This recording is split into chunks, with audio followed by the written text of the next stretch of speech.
Hoy te enseñaré cómo puedes decir te amo y otras frases de amor en la lengua maya. Vamos a iniciar con la primera forma de decir te amo. Sería inyakumech, inyakumech. Esto se lo puedes decir a tu pareja. Pero si le quieres decir te amo a tu mamá o algún familiar, le dirías inyabiltmech, inyabiltmech.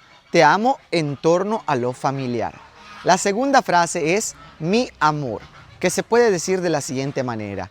Inyabilah, inyabilah, mi amor. Pero si le quieres decir a una persona que te gusta, le puedes decir hatzutz in wilkech. Hatzutz in wilkech. Hatzutz in wilkech, me gustas. La cuarta frase que aprenderemos el día de hoy es bésame y se dice de la siguiente forma. Tzutz eni, bésame. Pero si quieres un abrazo, le puedes decir mek eni. Pero si quieres un abrazo, pero cuando tu pareja está acostada al lado de ti, le puedes decir locheni. Estas fueron algunas frases de amor en la lengua maya. Espero que este video haya sido de tu agrado. Malo, kanantaba. Bueno, cuídate.